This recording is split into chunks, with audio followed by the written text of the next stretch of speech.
안녕하세요. 서희수 원장입니다. 요즘 어깨 회전근개 파열에서 수술 대신에 다양한 비수술 치료나 시술이 이루어지고 있는데요. 환자분들이 이 치료를 받으시기 전에 가장 많이 물어보시는 질문이 있어요. 바로 이 시술을 받아도 나중에 결국은 수술하는 것 아니냐라고 물어보시는 건데요. 오늘은 시술과 수술을 선택하는 기준을 말씀드리고, 만약 시술을 받으실 때는 어떤 시술이 좀 더 근본적으로 도움이 되시는지 말씀을 드리겠습니다. 시술과 수술 모두 이 주사와는 달리 의사의 기술적인 술기를 필요로 한다는 이 공통점이 있습니다. 쉽게 말해서 둘 다 전문가의 손기술이 필요하다고 이해하시면 되겠는데요. 다만 차이가 있다면 이 시술은 수술처럼 전신 마취를 한다든지 절개를 하지 않고요. 대개는 정밀 초음파나 실시간 엑스레이 등을 보면서 미세 도구나 특수 바늘을 집어넣어서 이 몸 속에서 조작이 이루어지는 특징이 있습니다. 반면에 이 수술은 전신 마취나 수면 마취를 하고 절개를 하거든요. 이후에 손상된 조직을 꼬맨다든지 교체를 한다든지 해서 물리적으로 치료를 하는 방법을 말합니다. 많은 분들께서 이 시술로 알고 계시는 관절 내시경 수술은 내시경 카메라가 들어갈 한 1cm 정도의 구멍을 여러 개 뚫기 때문에 시술이 아니라 수술로 보는 것이 맞고요. 그렇다면 이 어깨 회전근개 파열에서 수술은 어떤 과정으로 이루어질까요? 이 말 그대로 이 찢어진 힘줄을 어깨뼈에다가 붙여주는, 봉합해주는 방법입니다. 먼저 이 어깨뼈에다가 나사를 박은 다음에 나사에 달린 실로 이 힘줄을 꼬매는 거예요. 이후에 꼬맨 힘줄을 뼈에 당겨가지고 뼈에 단단하게 고정해 주는 것이 수술이 되겠습니다. 그런데 힘줄을 봉합한다고 해서 이 환자분들이 생각하시는 것처럼 힘줄과 힘줄을 이어주는 것이 아닙니다. 이 회전근개 파열은 뼈의 부착부에서 힘줄이 떨어져 나오는 것이기 때문에 힘줄과 뼈, 서로 다른 조직을 이렇게 붙여주는 개념으로 이해하시면 되겠습니다. 반면에 회전근개 파열에서 사용되는 시술은 이 힘줄 강화술로 불리는 이 바이오 콜라겐 주입술이 대표적인데요. 부분 마취 하에서 이 초음파를 먼저 봅니다. 이후에 파열된 힘줄 조직에 콜라겐 등의 생체 제조나 이 조직 치유 성분을 아주 특수한 바늘을 이용해서 투여하는 거예요. 그래서 힘줄 조직이 잘 복원되고 강화되도록 유도하는 치료법이 되겠습니다. 회전근개가 부분 파열된 경우에는 이 시술 후에는 마치 다쳤을 때 이 살이 차오르는 것처럼 손상된 힘줄 조직이 일부 재생되는 효과가 있고요. 완전 파열된 경우에서는 파열된 힘줄 주변의 힘줄을 강화해서 손상된 힘줄의 기능을 보완하려는 목적으로 주로 이 시술이 사용되고 있습니다. 시술과 수술 모두 힘줄을 강화하고 보강하는 역할을 하는 좋은 방법인데요. 일단 선택의 기준이 다릅니다.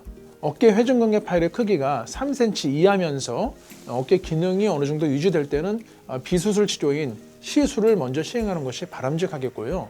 반면에 파열 크기가 3cm 이상이거나 이런 비수술적인 치료를 충분히 한 1년 이상 하였음에도 심한 통증이 지속이 될 때는 수술을 고려해 볼 수 있겠습니다. 60대 이상의 환자분의 경우에는 회전근개 파열로 진단되었을 때 수술보다는 먼저 재활치료나 이런 시술을 시도할 수 있겠죠. 왜냐하면 60대 이상 나이에서는 큰 힘이나 운동을 할 일이 별로 없잖아요. 그리고 중장년층에서 발생하는 이런 퇴행성으로 인한 회전근개 파열은 수술과 비수술의 결과를 비교를 했을 때 임상 결과가 거의 유사하게 나온다라고 여러 연구에서 보고되었기 때문입니다. 종합하자면 회전근개 파열의 크기나 환자분의 나이, 직업이나 이 취미, 그리고 활동 정도에 따라서 비수술 치료인 시술을 선택할 수도 있고 힘줄을 뼈에 붙여주는 봉합술을 선택할 수도 있다라고 이해하시면 되겠습니다. 또 한 가지 시술과 수술을 선택할 때 반드시 고려해야 할 점은 수술 후 재파열입니다. 환자분들 중에서는 그냥 수술해버리면 완전히 끝나는 건데 왜 굳이 시술이나 이런 복잡한 거를 하느냐 많이 물어보시는 경우가 있어요. 즉 수술해서 파열된 힘줄을 구조적으로 딱 이어붙이면 되는데 왜 굳이 비수술 치료나 어떤 생물학적 치료를 해야 하는지 궁금해 하시는데요. 이유는 우리 몸은 기계가 아니기 때문입니다. 수술로 이 찢어진 힘줄을 뼈에 잘 봉합을 했다 하더라도 뼈에서 진이 나오지 않으면 도로 찢어지는 일이 아주 빈번해요. 여러 논문이나 연구 발표에 따르면 중장년층에서 발생하는 회전근개 파열은 대부분이 노화로 인한 퇴행성이거든요. 이때는 힘줄 자체가 낡았기 때문에 아무리 수술을 2중, 3중으로 튼튼하게 해도 도로 재파열되는 비율이 최소 20% 이상에서 50%대에 이르는 것으로 알려져 있습니다.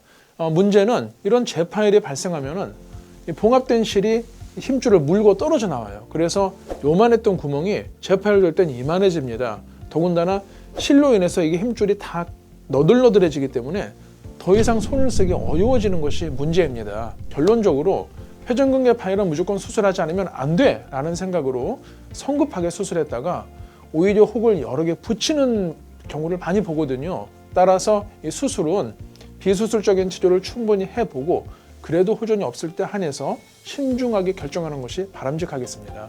같은 이유로 미국 정형외과 학회에서 파열의 크기가 3cm 이상 이렇게 큰 대형 파열이거나 비수술 치료를 한 1년 이상 충분히 해도 심한 통증이 지속이 될 때 이때는 수술하는 것이 좀 더 유리하겠고요. 그 외의 경우에는 먼저 비수술 치료를 충분하게 시행할 것을 미국 정형외과 학회가 권고하고 있습니다. 여러 연구들에 따르면 수술과 비수술 치료를 비교를 했을 때 통증이나 어깨 기능 면에서 임상 결과에 차이가 없다는 점이에요. 이러한 결과가 나오는 이유는 바로 힘의 균형이라는 이 학설 때문인데요.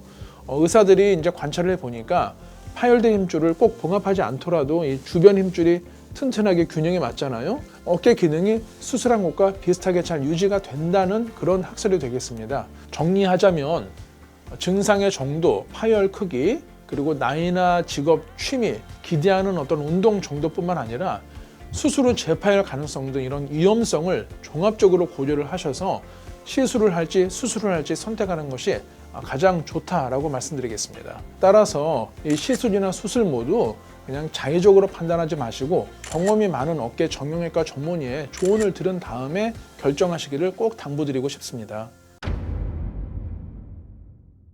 의료진과 잘 상의하셔서 내 몸 상태가 이제 시술에 더 적합하겠다라고 결정을 하시잖아요. 그런데 막상 시술을 하기 전에는 시술했다가 나중에 결국 수술해야 되는 거 아닌가요? 라고 똑같이 또 걱정하시는 질문을 많이들 하곤 합니다. 그렇다면 오늘의 이 결론을 말씀드리겠습니다. 이 시술은요, 수술하기 싫어서 임시의 방편으로 하는 것이 아닙니다. 수술과 마찬가지로 질병의 치료를 목적으로 하는 것이지 수술할 때까지의 시간을 번다든지 혹은 증상만 완화되는 목적이 아니에요.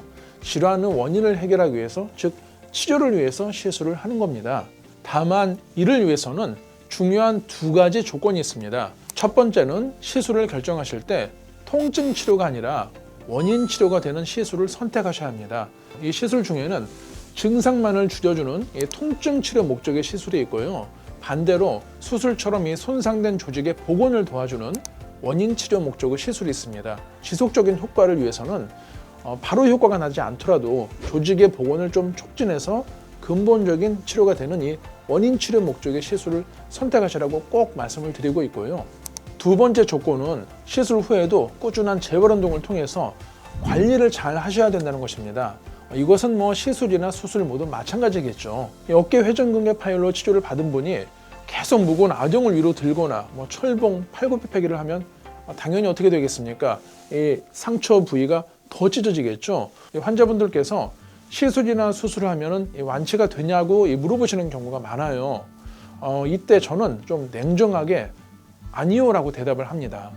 왜냐하면 이 회전근개 파열은 사실 질병이 아니라 자연적인 노화로 생기는 이 퇴행성 질환이기 때문입니다. 아무리 좋은 시술이나 수술을 해도 젊어지는 것이 불가능하지 않습니까? 오늘은 이 시술 후에도 꼭 수술을 받는 것은 아니다. 그리고 시술을 결정을 하셨다면 통증 시술보다는 원인 치료가 되는 시술을 선택을 하셔라 라고 말씀을 드렸고요. 어떤 치료를 결정하시든 혼자 결정하지 마시고 반드시 이 어깨 정형외과 전문의의 도움을 받아서 나한테 어떤 치료가 가장 적합한지 꼭 상담 후에 결정하시기를 당부드리고 싶습니다. 지금까지 정형외과 서희수 원장이었습니다. 감사합니다.